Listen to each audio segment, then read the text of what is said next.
Assalamualaikum warahmatullahi wabarakatuh. Yang terhormat Ibu Dr. Misda SAG MPD selaku dosen mata kuliah praktek bisnis pendidikan. Perkenalkan, nama saya Royadi, NIM 1230110.1, Program Studi Pendidikan Agama Islam kelas 6A. Nah, dalam hal ini terdapat pertanyaan-pertanyaan yang menarik yang sangat relevan dalam praktek bisnis pendidikan. Nah, yang pertama, apa sih urgensi kemitraan dalam bisnis pendidikan dengan memberikan contoh kemitraan yang efektif? Terus yang kedua, jelaskan seberapa besar pengaruh teknologi dalam pemasaran dan branding bisnis dalam bidang pendidikan serta faktor-faktor yang mempengaruhinya. Terus yang ketiga, jelaskan seberapa besar minat untuk terjun ke dalam bisnis pendidikan dengan mengemukakan beberapa alasan yang tepat.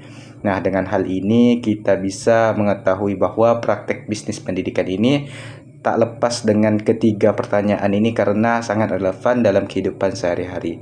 Nah, baiklah, untuk selanjutnya saya akan menjelaskan lebih lanjut tentang urgensi kemitraan dalam bisnis pendidikan dengan memberikan contoh kemitraan yang efektif. Urgensi kemitraan dalam bisnis pendidikan ini terletak pada pentingnya kerjasama antara lembaga pendidikan dengan berbagai pihak seperti pemerintah, dunia usaha, dan dunia industri. Nah, masyarakat, organisasi, serta orang tua dalam mendukung penyelenggaraan pendidikan yang berkualitas.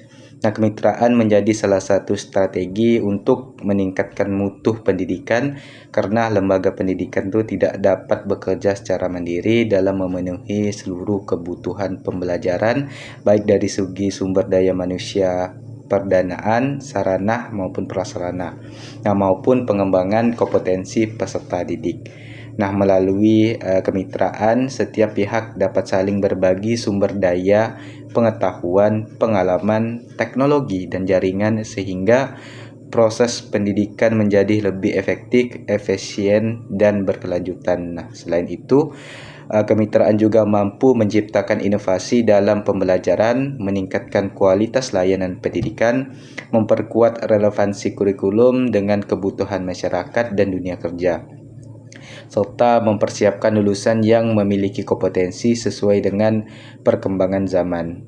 Nah, contoh kemitraan yang efektif ini adalah kerjasama antara sekolah dengan usaha dan dunia industri. Nah, misalnya sebuah sekolah menjalani kerjasama dengan perusahaan untuk menyelenggarakan program magang, pelatihan keterampilan, penyelarasan kurikulum, serta kegiatan rekrutmen lulusan. Nah, melalui kerjasama tersebut, peserta didik memperoleh pengalaman belajar secara langsung di lingkungan kerja. Nah, sekolah dapat memasukkan mengenai kompetensi yang dibutuhkan di dunia industri. Nah, sedangkan perusahaan memperoleh calon kerja yang memiliki keterampilan sesuai dengan kebutuhan. Nah, dengan demikian, kemitraan tersebut memberikan manfaat bagi semua pihak dan menjadi salah satu upaya yang efektif dalam meningkatkan pembelajaran sekaligus menghasilkan lulusan yang siap bersaing dunia kerja. Nah, lanjut yang kedua, jelaskan seberapa besar pengaruh teknologi dalam pemasaran dan branding bisnis dalam bidang pendidikan serta faktor-faktor yang mempengaruhinya. Nah, teknologi ini memiliki pengaruh yang sangat besar dalam pemasaran, marketing, dan branding bisnis di bidang pendidikan. Nah, di era digital, teknologi menjadi salah satu upaya bagi lembaga untuk memperkenalkan program, membangun citra branding, serta menjangkau masyarakat secara lebih luas. Nah, melalui pemanfaatan berbagai program digital serta media sosial atau website, aplikasi pendidikan, dan layanan perikanan digital, lembaga pendidikan dapat menyampaikan informasi dengan lebih cepat, mudah, dan efisien kepada calon peserta didik maupun masyarakat. Nah, dalam aspek pemasaran, teknologi memungkinkan lembaga pendidikan melalui promosi secara lebih efektif dengan biaya yang relatif rendah dibandingkan metode pemasaran konvensional. Informasi mengenai program studi, prestasi, fasilitas, biaya pendidikan sehingga proses pendaftaran dapat diakses oleh masyarakat kapan saja dan di mana saja. Nah, sementara itu dalam aspek branding, teknologi membantu lembaga pendidikan membangun citra positif melalui penyampaian konten yang berkualitas, publikasi, presentasi pendidikan, dan tenaga pendidik, serta interaksi yang aktif dalam masyarakat melalui media digital. Nah, branding yang baik akan meningkatkan kepercayaan masyarakat sehingga dapat menarik lebih banyak calon peserta didik. Nah, seberapa besar pengaruh teknologi dalam pemasaran dan branding juga dipengaruhi oleh beberapa faktor. Yang pertama itu kualitas dan konsistensi konten yang dipublikasikan. Karena konten yang informatif dan menarik serta relevan akan lebih membangun kepercayaan masyarakat. Terus yang kedua, kemampuan sumber daya manusia dalam mengelola teknologi digital seperti mengolah media sosial, website, dan strategi pemasaran digital. Yang ketiga, ketersediaan infrastruktur teknologi seperti akses internet yang memadai, perangkat digital, serta sistem informasi yang mendukung. Terus yang keempat itu tingkat kepercayaan masyarakat terhadap lembaga pendidikan yang dibangun melalui reputasi, kualitas layanan, dan rekam jejak prestasi. Kelima itu kemampuan lembaga pendidikan dalam mengikuti perkembangan teknologi dan kebutuhan masyarakat sehingga strategi pemasaran yang dilakukan tetap relevan dan kompetitif. Nah, dengan demikian teknologi ini mengalami peranan sangat penting dalam meningkatkan. Nah, yang terakhir ini jelaskan seberapa besar minat untuk terjun ke dalam bisnis pendidikan dengan mengemukakan beberapa alasan yang tepat.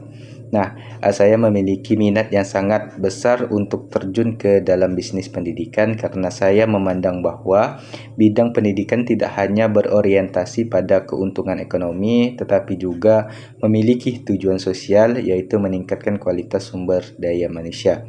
Nah, menurut saya, bisnis pendidikan merupakan salah satu bidang yang memiliki prospek yang sangat baik karena kebutuhan masyarakat terhadap layanan pendidikan akan terus meningkat seiring dengan perkembangan ilmu pengetahuan, teknologi, dan tuntutan dunia kerja. Nah, alasan pertama yang saya ingin berkontribusi dalam meningkatkan kualitas pendidikan melalui penyediaan layanan pendidikan yang inovatif, berkualitas, dan sesuai dengan kebutuhan masyarakat. Nah, dengan mengembangkan bisnis pendidikan, saya dapat menghadirkan program-program pembelajaran yang sangat mampu meningkatkan kompetensi peserta didik baik dari segi aspek akademik maupun keterampilan. Alasan kedua, saya melihat bahwa perkembangan teknologi digital ini membuka peluang yang sangat besar bagi pengembang bisnis pendidikan. Nah, selain ini, berbagai layanan pendidikan khusus daring, bimbingan belajar, pelatihan keterampilan, sehingga menyediakan media pembelajaran digital yang semakin banyak diminati. Nah, hal ini menunjukkan bahwa bisnis pendidikan ini memiliki peluang yang sangat luas untuk terus berkembang apabila dikelola secara profesional dan mengikuti perkembangan teknologi. Nah, alasan yang ketiga, saya percaya bahwa bisnis pendidikan ini memiliki nilai keberlanjutan karena pendidikan ini merupakan kebutuhan yang akan selalu diperlukan oleh masyarakat. Nah, dengan mengelola dengan baik, bisnis pendidikan tidak hanya memberikan manfaat bagi peserta didik, tetapi juga mampu menciptakan lapangan pekerjaan, meningkatkan kualitas tenaga pendidik, serta memberikan dampak positif bagi perkembangan masyarakat. Nah, oleh karena itu, saya memiliki minat yang sangat besar untuk terjun ke dalam bisnis pendidikan. Saya yakin bahwa dengan memadukan kemampuan manajerial, pemanfaatan teknologi, serta komitmen dalam meningkatkan mutu pendidikan, bisnis pendidikan dapat menjadi salah satu sarana untuk memberikan manfaat sosial sekaligus menciptakan peluang usaha yang berkelanjutan. Demikian pemaparan yang dapat saya sampaikan mengenai urgensi kemitraan dalam bisnis pendidikan, peran teknologi dalam pemasaran dan branding, serta minat saya untuk terjun ke dalam bisnis pendidikan. Dari pembahasan tersebut dapat saya pelajari bahwa bisnis pendidikan ini memerlukan kerjasama yang baik dengan berbagai pihak, pemanfaatan teknologi, serta inovasi yang berkelanjutan agar mampu memberikan layanan pendidikan yang berkualitas dan sesuai dengan kebutuhan masyarakat. Nah, saya berharap materi yang telah disampaikan dapat menambah pemahaman mengenai pentingnya pengelolaan bisnis pendidikan yang profesional, adaptif, dan berdaya saing. Atas perhatian Ibu dosen dan rekan-rekan sekalian, saya ucapkan terima kasih.